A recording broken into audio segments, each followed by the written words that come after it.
APCAL class, we're going to finish up these notes in 4.6. We're going to be dealing with integrals of some of these trig functions.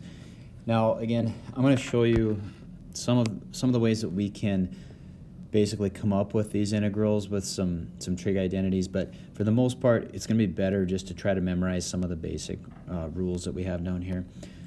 I will show you this one, so the integral of tangent of x. So if you recall, tangent can be written as sine over cosine. And now that it's in this form, it fits our natural log. If we let u equal the cosine of x, then du is going to equal negative sine x dx, like that.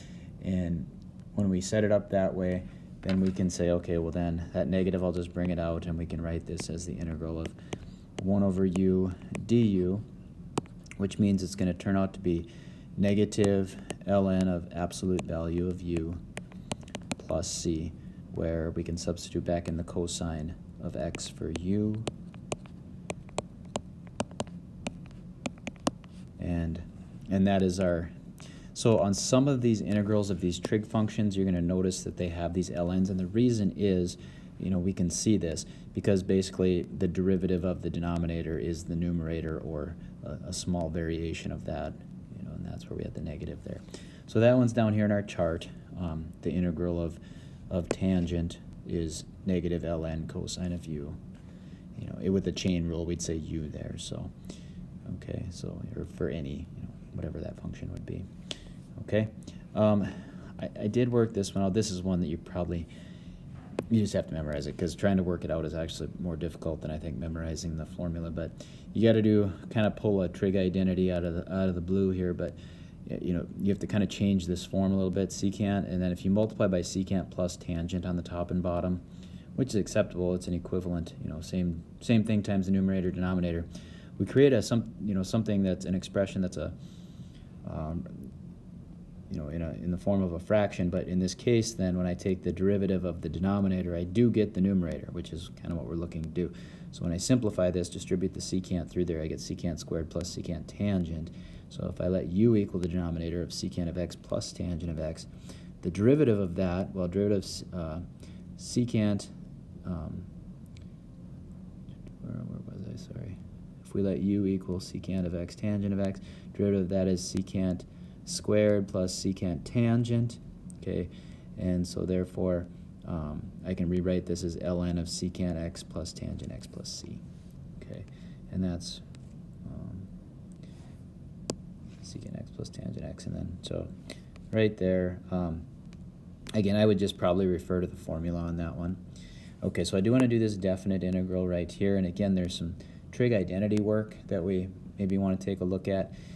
I don't know if you recall the most common Pythagorean identity that you probably remember from trig, sine squared plus cosine squared equals 1, but there's another one that involves 1 plus tangent squared, and that is actually equal to secant squared, okay, and that would be one that would be probably an important one to memorize as well, right? 1 plus tangent squared is secant squared, so another way we could write this is it's the square root of secant squared, and therefore square root of secant squared, we could actually rewrite this integral 0 to pi over 4 of just secant, okay? And so that's, you kind of have to recognize, oh, that's a Pythagorean identity, which turns into secant squared, and then square root of secant squared would be secant, okay? And so now we can use this. We just saw what that one was. So if we integrate, well, we don't have to rewrite this. We know that the antiderivative of secant is ln secant plus tangent.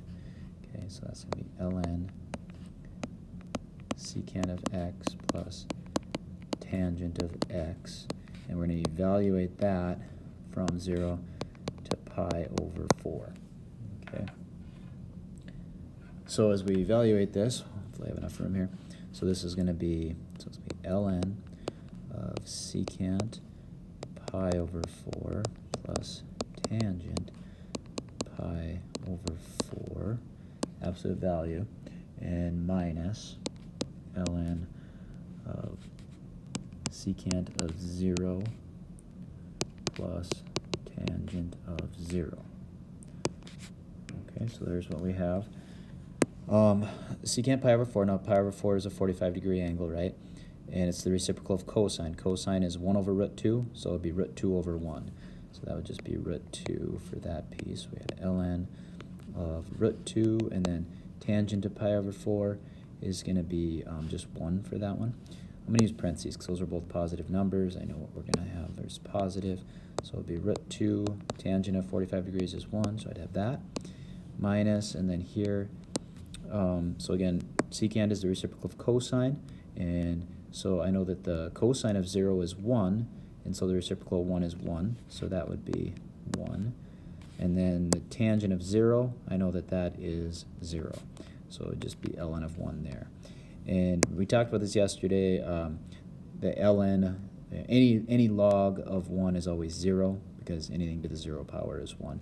So that's just going to be minus 0 there. This is my solution right here in this part, okay? So my simplified answer is just ln of root 2 plus 1. Okay.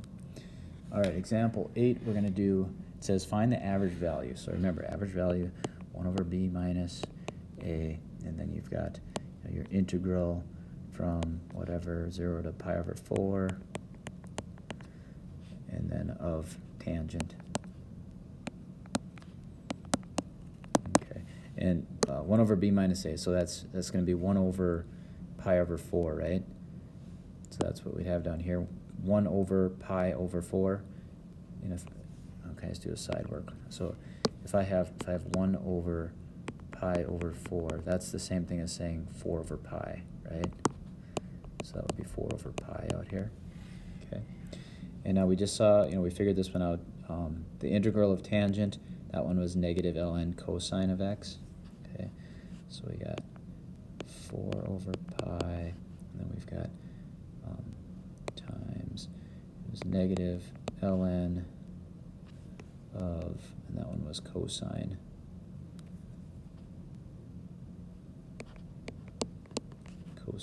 x, okay, like this, okay, and we're going to evaluate that from 0 to pi over 4, okay, and I'm just going to keep this 4 over pi out here, and so I've got negative ln cosine pi over 4 minus negative ln cosine 0.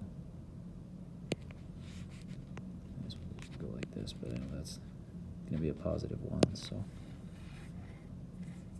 okay, so when I minus that negative, that's going to change to a plus there. So I have 4 over pi, and then I've got negative ln cosine of pi over 4 is root 2 over 2, and cosine of 0, again, that's 1, so ln of 1, and again, I know that that is 0. So in the end, what I've got is, this part is 0.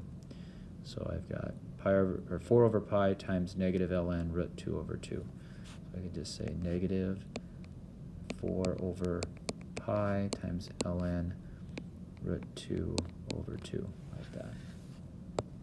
Okay. All right, and I think, is this the last one? I think that it is, okay.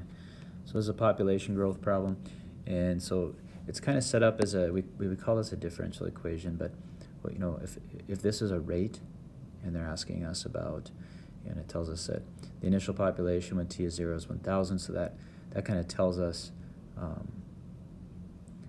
what we would have for our c value when we integrate this. Instead of plus c, we would have plus 1,000. That would be our initial value there.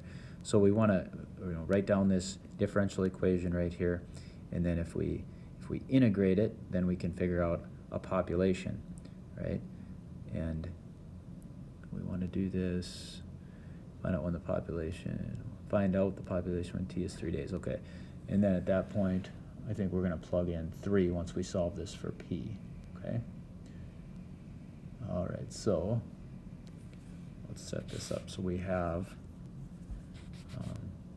dp over dt equals 3000 over 1 plus 0.25 t, okay?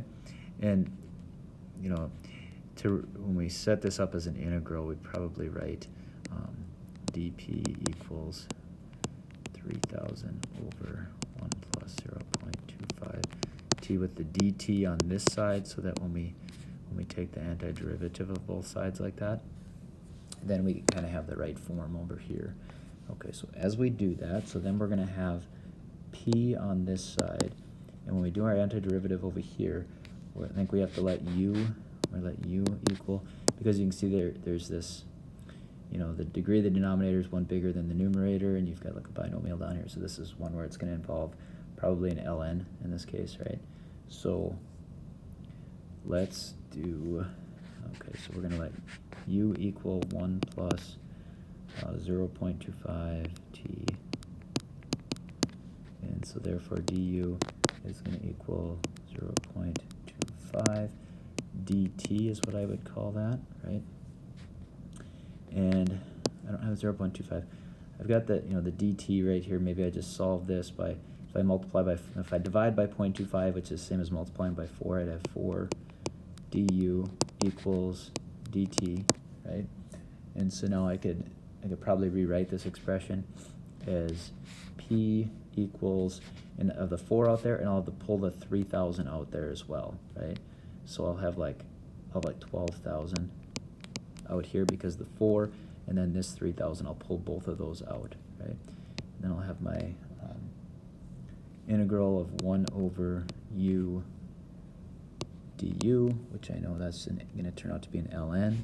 Okay, so that's going to be 12,000 times ln of u. And to save myself a step here, I know that's u, but u is the 1 plus 0.25. 1 plus 0.25 t. Okay, and then plus c.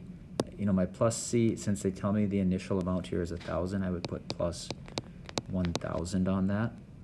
Okay, and this is what p now equals. I'm going to rewrite this up here. P equals 12,000, and then times ln of 1 plus 0.25 t plus 1,000. Okay, so there's my formula now.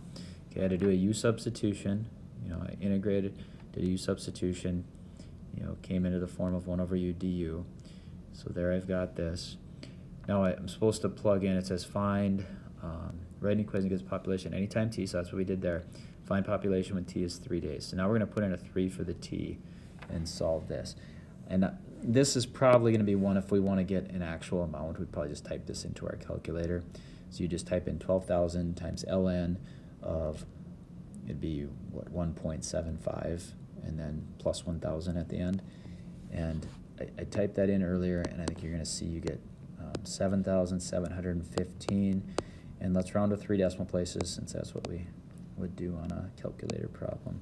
So we, even though a population, you know, you can't have 389 thousandths of a, whatever this is, bacteria. Well, maybe you can, I don't know. But we'll just go to 3 decimal places on that. Okay, so that would be it. That's what we got for the rest of these types of problems involving integrals that have a natural log solution. So that is it.